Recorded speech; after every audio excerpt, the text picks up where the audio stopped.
Everyone, কেমন আছেন? আমি ভালো আছি। আজকে আপনাদের সঙ্গে শেয়ার করব স্ক্র্যাম্বলড এগ। এখানে আমি 7টা মতন ডিম এরকমভাবে ফেটিয়ে নিয়েছি। ডিমটাতে আমি নুন আর একটু গোলমরিচ দিয়ে ভালো করে ফেটিয়ে নেব। আর এদিকে আমি একটু সর্ষের তেল দিয়ে দেবো। জিনিসটা মাখন দিয়েই করব, মাখনটা যাতে পুড়ে না যায় সেই জন্য আমি একদম 1 ফোঁটা সর্ষের তেল একটু গরম হতে আগে রেখে দিলাম। পুরোটাই মাখন দিয়ে রান্না। এরকম আমি 5 টাকার কিউবগুলো হয় না, এরকম 5 টাকার কিউবগুলো কিনে এনেছি।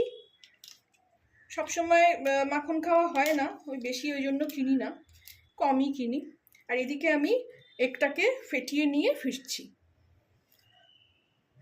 এখানে দেখুন তেলটাও গরম হয়ে গেছে, অনেকক্ষণ ধরে গ্যাসে বসিয়ে রেখেছি, ওর কাঁচা গন্ধটা চলে গেছে। এবার আমি এতে এই একটা কিউব মাখন পুরোটাই দিয়ে দেবো।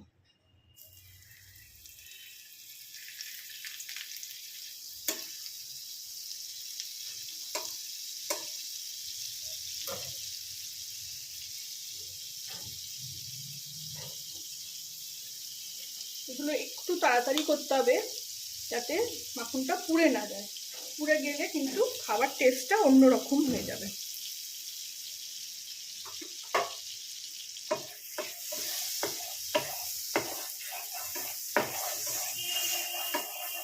এখানে এবারে আমি ডিমটা ফেটিয়ে রেখেছি। দেখুন আমি এতে আপনারা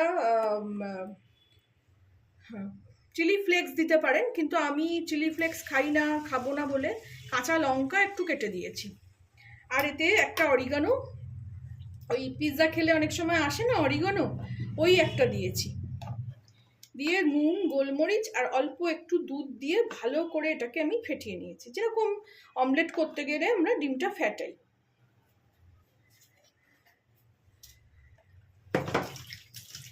এখানে গ্যাসটাকে একটু জোরে দিয়ে দেবো।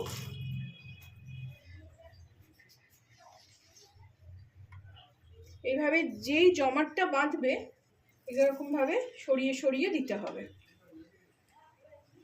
মানে এখানে আমি কখনো করব যখন দেখাবো আপনাদের আন্ডা ভুর্জি, ওটা আমি খুব করি।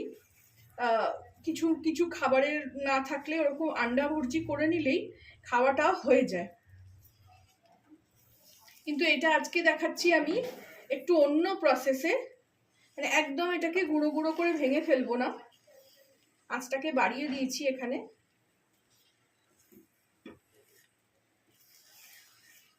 দেখুন কিরম ভাবে দলাটা বাঁধছে।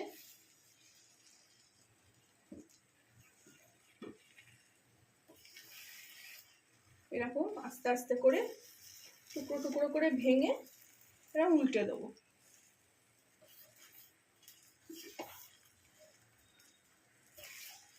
একদম গুঁড়োও হলো না, অথচ ভাজাও হয়ে গেল।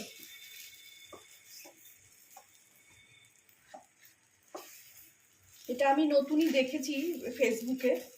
তো আজকে মানে ব্রেকফাস্ট করিনি সেরকম কিছু, তো একদমই এটা করে আজকে ব্রাঞ্চ হয়ে যাবে আমাদের। দেখছেন কিরম ভাবে করছি, এরকম ছোট ছোট করে কেটে নিলাম, নিয়ে এইভাবে উল্টে উল্টে দিয়ে দিলাম, তাহলে 2 পিঠই হয়ে গেল।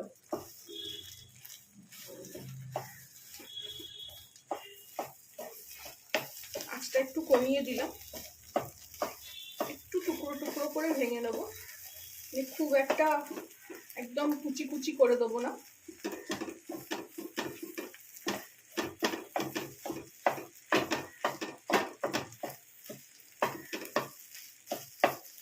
আপনারা চাইলে এর মধ্যেও একটু রসুন কুচি দিতে পারেন, কিন্তু আমি বেশি রসুন না ভাল লাগে না, সবেতে ঝেকুর ওঠে, তো ওই জন্য বেশি রসুন আমি দেবো না। শুধু যেটা স্ক্র্যাম্বলড এগটার মধ্যে যেটা গ্রেভিটা করবো তার মধ্যে শুধু দেবো।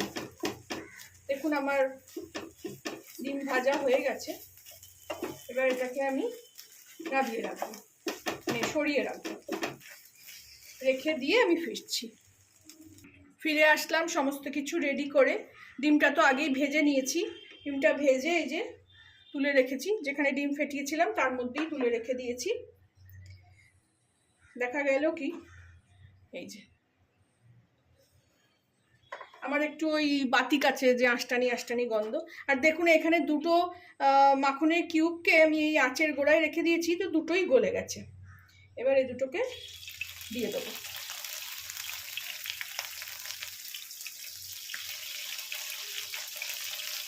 দিয়ে এতে একটু রসুন কুচি দিয়ে দেবো। এখানে ওই দুটো মতন বড় বড় রসুনের কোয়া ছিল, দুটো মতন একদম দিয়ে দিলাম।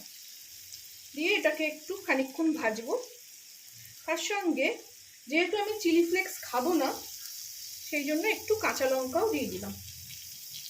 ওই যে বলি সব কিছু দেখি কিন্তু একটু নিজের মতন আমি ইম্প্রোভাইজ করে নিই, কারণ অনেক জিনিসই আমরা সাধারণ নর্মাল লাইফে আর খাই না। কারণ এক্ষুনি আমি যদি চিলি ফ্লেক্স খাই তো আমার এক্ষুনি শরীর খারাপ হয়ে যাবে। তো এটাকে ভালো করে ভেজে নেব। আঁচটাকে একটু জোরেই দিলাম, রসুনের কাঁচা গন্ধটা চলে যাবে।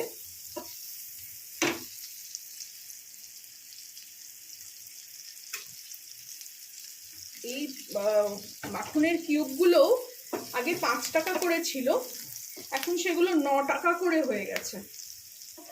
মানে জিনিস আর মানুষ কি খাবে, আমি তো এক এক সময় খুব কনফিউজ হয়ে যাই যে কি মানুষ খাবে। আর এই সময় আমি এখানে 1 চামচ আর একটুখানি ময়দা দিয়ে দিলাম।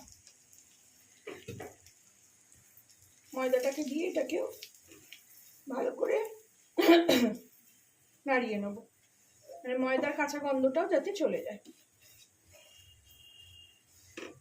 এখানে কোনো জিনিসটাই পোড়ানো যাবে না, পুড়লেই অন্য টেস্ট হয়ে যাবে।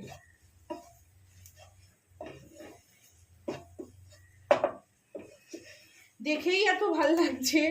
এইসব জিনিস আমার ছেলেই করে, কিন্তু ছেলে তো আসছে, এসেই ওর রান্নাঘরে ঢুকতে ইচ্ছে করে না ওর। তখন এগুলো আমাকে একটু শিখে রাখতে হয় যে তখন আমি করি এগুলো। তো এর মধ্যে এবারে আমি একটু দুধ দিয়ে দেবো, যেরকম হোয়াইট সস পাস্তা করে।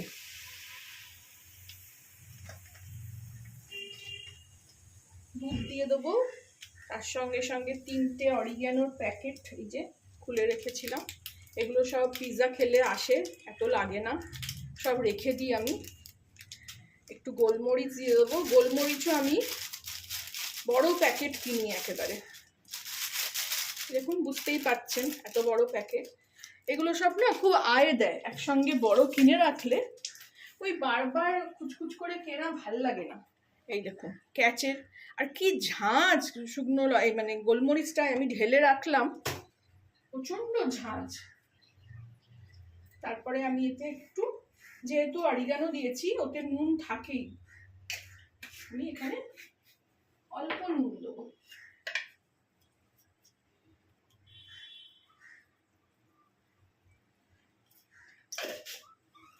দিয়ে এটাকে সস বানিয়ে নেব। দেখবেন যাতে লাম্পস না পড়ে যায়, মানে ঢেলা না পাকিয়ে যায়, তাহলে সসটা আবার খেতে খারাপ হয়ে যাবে, মুখে ওই ঢেলাগুলো পড়বে তখন। এইবারে আমি ডিমগুলো এতে দিয়ে দিলাম। তার মানে বুঝতে পারছেন কত সুন্দর খেতে হবে জিনিসটা। এটা আজকে আমরা পাউরুটির সঙ্গেই খাবো। আপনারা চিলি ফ্লেক্স খেলে দেবেন, তাতেও টেস্ট খুব ভালো হবে। রেডি হয়ে গেল আমার scrambled egg with white sauce. এটা একদম কড়কড়ে করে ব্রেড টোস্ট করব, তার সঙ্গে এটা সার্ভ করব।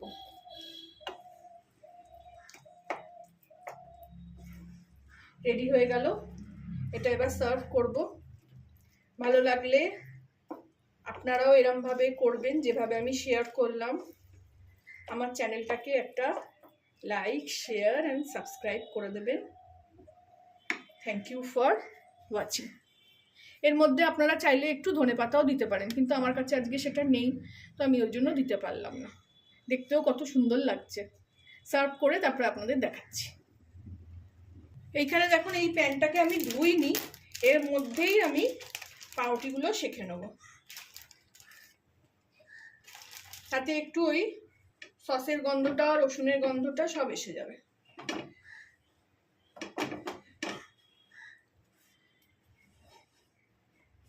দেখছেন, এগুলো সব ওই আসলে মধ্যবিত্ত ঘরের বুদ্ধি।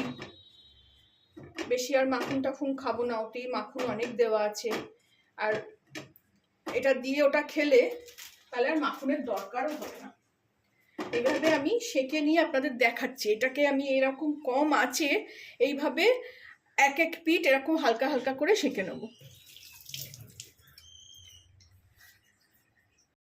এই দেখুন টোস্ট এরকম ভাবে সেঁকে নিলাম আমি, পুড়লো না অথচ একদম মচমচে হলো। এই যে এবার আমি এতে সার্ভ করে নেব। আঁচ কমিয়ে কমিয়েই আমি সমস্ত কাজ করি। প্রথমে আপনাদের দেখাই যে কিরকম ওটা মচমচে হলো। এই দেখুন পুরো কড়কড়ে। এইভাবেই আমি, আমার টোস্টার নেই, এইভাবেই আমি পাউরুটি সেঁকি। এখানে আমি পাউরুটি দিয়ে দিলাম, দিয়ে এখানে আরো 3টে সেঁকবো, ওটা বসিয়ে দেবো। দেখুন এখানে আমি এরকম ভাবে পাউরুটি নিয়ে নিলাম। এবার স্ক্র্যাম্বল এগটাকে এখানে আমি সার্ভ করে নেব।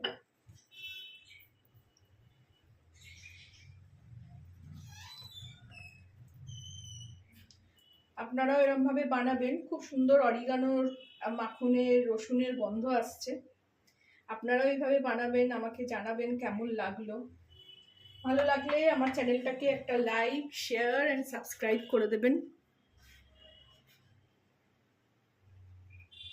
Thank you for watching.